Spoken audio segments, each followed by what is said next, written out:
ቤተሰብ እንዴት ናችሁ? ግን አብርሽ የእውነተኛ ሳቅ የሚስቀው ከሩታ ጋር ነው ወይስ ከሄርሜላ ጋር? እስኪ እውነቱን እናውራ ከተባለ ሁላችንም የሩት ደጋፊ የሩት ወዳጆች ነን። ግን እውነት እናውራ ከተባለ የእውነት አብርሽ ከልቡ የሚስቀው ሄርሜላ ጋር ነው። አለቀ በቃ እውነታው። እና ሄርሜላ ዛሬ ስለ ትዳር ምናምን የሌለ እየጀነጀነችው ነበር። እንዴ ምን አስባ ነው? አግብተህ ሞክረኝ እየዋህ ምናምን እያለችው ነው። የሌለ ማስቀባጥርለት ነገር የለም። ይህ ነገር እኮ በሰው ቤት የሩታን ዝቅ ማድረጓ ነው። ሩታን ተጨቃጫቂ፣ የሩታን ደግሞ ኃይለኛ ማድረጓ ነው። በነገራችን ላይ ሄርሜላም ነገ አብርሽ ጋር ቢጋቡ አብረው ቢሆኑ የሩት እጣ ፈንታ ነው የሚደርሳትኝ። እንደ ሩት ነው የምትሆነው።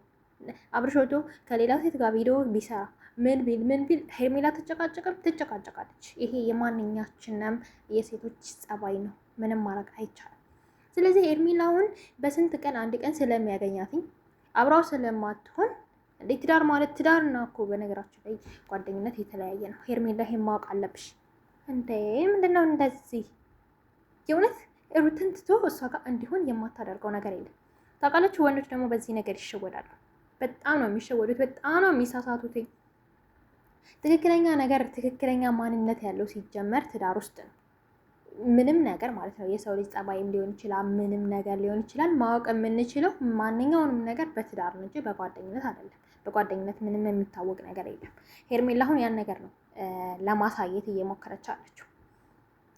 እና እኔ ሲመስለኝ የሩትዬ ጋር የምታረቅ ነው የሚመስለኝ። በቃ ሄርሜላ ዝም ብላ የሩትና የአብርሽ ልጅ ክርስትና ምናምን የሚባል ነገር አለ በክርስቲያኖች። ይቅርታ እንግዲህ ከተሳሳትኩ።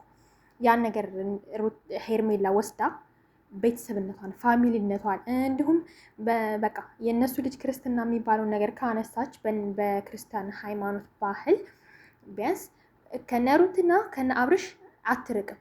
ኦሬዲ እንደ ቤተሰብ ስለምትሆን ያን ነገር አድርጋ ከነሱ ባትርቅ የተሻለ ነው የሚሆነው እንጂ ጭራሽ አብርሽን ማግኘት አትችልም። ሲጀመር እመኑኝ አትችልም። በቃ እስኪ እናንተም ሀሳብ አስተያየታችሁን ኮሜንት ያላ